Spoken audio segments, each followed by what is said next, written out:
Welcome to Cosmic Comics. Part 10 of the Saga of the Serpent Crown is recounted in X Factor Annual Issue Number 4. In the previous issue, Carthon the Quester returned to Naga with both the Serpent Crown and his prisoner, Prince Namor. The story ended with Naga donning the Serpent Crown once more. The events presented in the annual differ greatly from those laid out in the original story, presented in the Submariner Issues Number 12 and Number 13. First, in the original story, Naga is obsessed with regaining his youth and maintains a hideous appearance that the annual fails to address. The original story contains no mention of Set, as he had yet to be tied to the Serpent Crown within the Marvel Universe. The annual adds a new character who is not present in the original story, the High Priestess of Set, who apparently is always at Naga's side, except the annual never shows her at Naga's side again after stating this. The character is added as a retcon that feeds into the Atlantis Attack storyline, which comprises the main story of the annuals that the Saga of the Serpent Crown is told within. I will cover the addition of the High Priestess of Set and our place in the story once I begin to focus on that storyline. For the time being, I'm going to discuss the story as it originally appeared in the Submariner, Issues 12 and 13. With all that prefacing out of the way, let's move on to the next chapter of the Serpent Crown. Oddly, Naga is so obsessed with regaining his youth and youthful appearance, it seems to be the only thing he's capable of focusing on. First, he demands that Carthon tell him how young and beautiful he looks, and when Carthon refuses to speak, Naga calls forth the Submariner to do the same.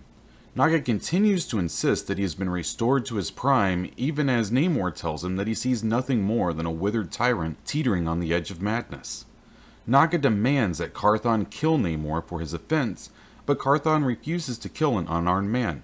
Naga then attempts to kill Carthon for his insubordination, but instead Naga's old man feet slip out from under him and he falls to the ground. An odd and impressive feat since they are underwater. Did the writers and artists forget they are underwater? Namor attempts to grab the crown, but Naga sends his questers to finish Namor off, while Naga levitates out of Namor's reach. Oh, wait. Hold up. What do they mean that Naga levitates away? Do they mean swim?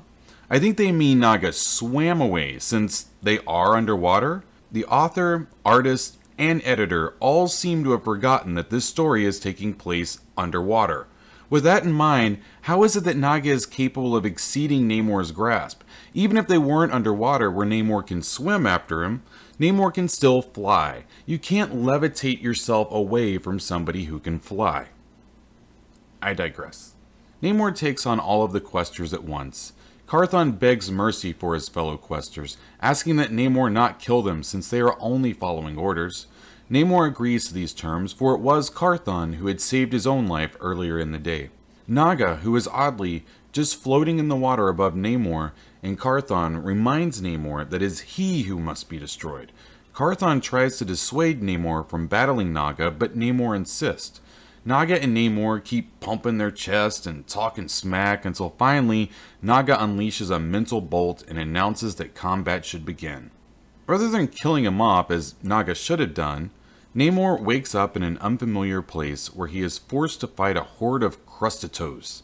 Namor takes most of these creatures out fairly easily, but apparently the largest amongst them also goes by the name Crustatos and is the real challenger. This doesn't make much sense, but the entire fight sequence takes 2 pages. The battle turns out to be an illusion created by Naga via the Serpent Crown. It was supposed to terrorize the Submariner, but failed miserably. Naga announces that the time for illusions is over, and Namor finds himself standing inside Naga's throne room.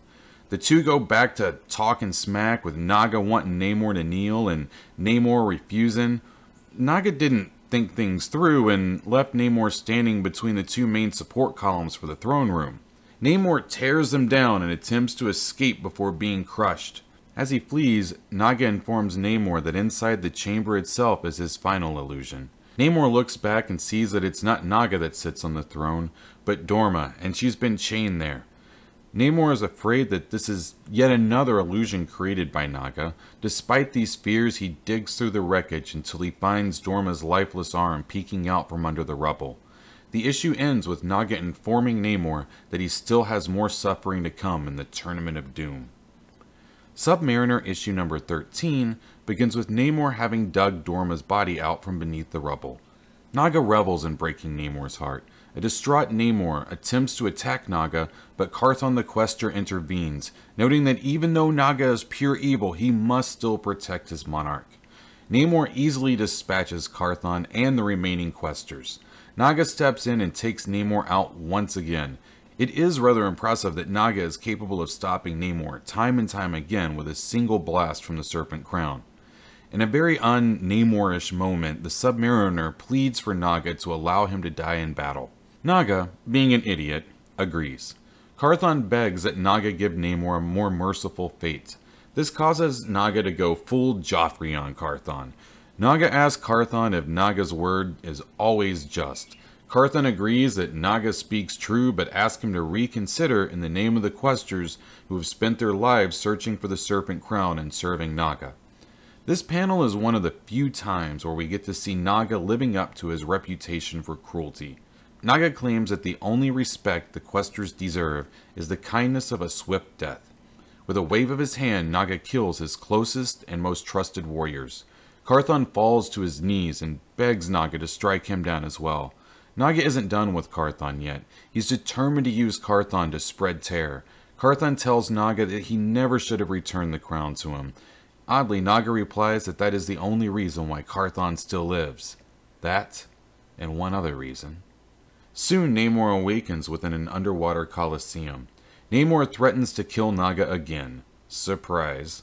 Naga calls forth the weapons from the abyss, Lemuria's fiercest allies. Namor faces off against soldiers riding on fish, but makes short work of his foes. Naga calls forth Gargantos, whom Carthos claims can destroy them all. Gargantos comes forth, a multi-tentacled, one-eyed beast of impressive size. But I've seen bigger. Just saying. Namor grabs a couple of weapons, but Gargantos grabs a hold of Namor and tosses him around like a rag doll. By the way, I love the speech bubbles from the guy at the bottom of this page. Namor decides that he can't win the battle by brute force alone, so he goes limp and pretends to have collapsed. Gargantos soon loses interest and begins to attack the royal arena. Namor then approaches the beast from its blind spot and uses this moment to strike and take out Gargantos' singular eye. Namor then backs away, letting the beast inflict as much damage as possible upon Naga and the Lemurian people. As the beast strikes towards the royal stage, Naga then in turn strikes out with the Serpent Crown and kills the beast with a single burst. Then oddly, because Namor won, did he win? Okay, because Namor survived, Naga allows Namor to name the next beast he can face. We can all see where this is going, right? Namor chooses to fight Naga. Namor, Carthon, Naga, everybody realizes that Naga can strike Namor down at any moment. What kind of a kooky death wish does Naga have that he keeps drawing this easy win out for forever? So Naga, old, misshapen Naga, claims that he used to be one of Lumeria's mightiest warriors. So, sure, fight Namor. And as this story wraps up, it's important to note that because Naga believed he had regained his lost youth is the reason he accepted this challenge. The story as reprinted in the X Factor Annual completely overlooks this portion of the story. Naga leaps into the ring and the showdown begins. Namor knows he has to remove the Serpent Crown if he wants to have any chance of survival. Somehow, Namor survives Naga's burst of mental energy. Namor reveals that he won't give up until Dorma has been avenged. This is where Naga lets his final secret out of the bag. Carthon and the Lemurian people look on as Naga approaches Dorma's lifeless body, where he reveals that the woman upon the throne was not Dorma, but another that was sacrificed instead, but made to look like Dorma through the power of illusion in the Serpent Crown. The woman Naga used to replace Dorma was none other than Carthon's sister, Lina. Naga then opens up a huge underwater chasm. I have to admit, this is a really cool way to kill the Submariner. Basically, Naga is going to force Namor to continue to descend into this seemingly bottomless pit until there's enough water pressure to kill even Namor. Namor killed by the weight of water. If Marvel Comics ever does kill him off, this would be the way to go. This entire next page is a delight to behold as Carthon finally makes his move against Naga. While Naga is distracted and carrying on in the way supervillains carry on, Carthon executes him from behind with a single stroke of his sword. Carthon throws down his sword in disgust at killing an unarmed opponent outside of open combat. Namor survives inside the pit, but can smell the destruction that rises up from below, while above he feels the Serpent Crown reaching out toward another. Carthon has picked up the crown and is struggling against its might, until finally he decides to wear the Serpent Crown, and I'm not 100% sure on this, but I think that this is the first time that the Serpent Crown is actually called the Serpent Crown. Namor rises from the pit and strikes Carthon before he can wear the crown. The two agree that the crown must be disposed of, and in a really weird moment, in what sounds like an absolutely horrible idea, Carthon places the Serpent Crown back on Naga's head once more. Namor and Carthon flee, and Naga and the Serpent Crown are swallowed up beneath the ocean floor. The gases unleashed from the depths by Naga have risen and spread throughout Lemuria. They catch fire and destroy the city in a surging explosion. These events are very similar to what took place during the Cataclysm, when Atra and Frog both died clutching the Serpent Crown, and were both buried beneath the collapsing continent of Lemuria. It turns out that the Lemurian people survived by fleeing the city, so only the city itself was lost. Carthon takes over as the leader of the Lemurian people, who now need to find a new home. Namor takes off back to Atlantis. As for the Serpent Crown, I'll cover that in the next episode. I always appreciate people hitting those buttons below. I'm out.